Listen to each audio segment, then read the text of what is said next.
Office കഴിഞ്ഞ് വീട്ടിൽ വന്ന് നോക്കിയപ്പോൾ വീട്ടിലാരുമില്ല. കുറച്ച് കഴിഞ്ഞപ്പോൾ മിച്ച് വന്നത് ആ സിറ്റൗട്ടിലിരിക്കണം. എവിടെ പോയെന്ന് ചോദിച്ചപ്പോൾ കല്യാണത്തിന് പോയതെന്ന്.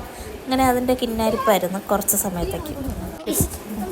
ഹലോ ഗായ്സ്, ഇന്നലെ സൈക്കിൾ ഓട്ടിക്കാൻ പോയത് തന്നെയാണ് ഉമ്മി കൂടെ വളർന്നത്. സൈക്കിളൊക്കെ ഓട്ടിച്ച് എന്നെ കൊള്ളാമായിരുന്നു സൈക്കിൾ ഓട്ടിക്കാൻ. അപ്പോൾ കല്യാണത്തിന് പോയിട്ട് വന്ന് കയറിയപ്പോഴത്തേക്കും മിച്ചുവിനൊരു കൊതി, നമുക്കൊന്ന് റോഡിൽ സൈക്കിൾ ഓട്ടിക്കാൻ പോയാലോ. പിന്നെ പിള്ളേരുടെ ആഗ്രഹമല്ലേ, പിള്ളേരെന്തെങ്കിലും പറഞ്ഞാൽ സാധിച്ചു കൊടുക്കണ്ടേ. അങ്ങനെ നേരെ സൈക്കിൾ ഓട്ടിക്കാൻ പോയി. നുമായ, ഇതാണ് നുമ.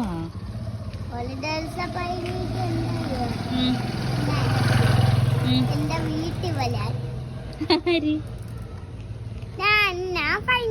ഈ നുമ വരാൻ തന്നെ വന്നില്ല. വന്നില്ലേ? വിളിച്ചിട്ട് നുമ വന്നില്ലേ? ഉമ്മായ വിളിച്ചപ്പോ നുമ വന്നില്ലേ? എന്തെന്തോ നീ അപ്പൊ ഇപ്പൊ വിളിക്കാത്തെന്ത് നുമായ?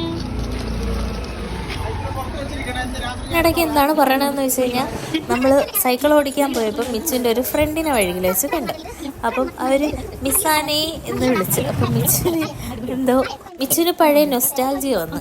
നൊസ്റ്റാൾജിയ എന്നൊന്നും പറയാൻ പറ്റൂല, കുറച്ച് ദിവസം മുന്നേ നടന്ന കാര്യമാണ് ഈ പറയണത്. നുമ്മയെ വീട്ടിൽ വിളിച്ച് നുമ്മ വന്നില്ല എന്നൊക്കെയാണ് പറയണത്. അങ്ങനെ അതൊക്കെ കഴിഞ്ഞിട്ട് പിന്നെ കുറച്ച് സമയത്തേക്കെന്ന് പറഞ്ഞ് കൊണ്ടുപോയതാണ്. വീട്ടിൽ കയറൂല എന്ന് പറഞ്ഞ് ബഹളം വെച്ചുകൊണ്ടിരിക്കുന്നു. പിന്നെ എങ്ങനെയെങ്കിലും ഞാൻ വീട്ടിൽ പോകണമെന്ന് പറഞ്ഞപ്പോൾ പിന്നെ എൻ്റെ പുറകെ വന്നു.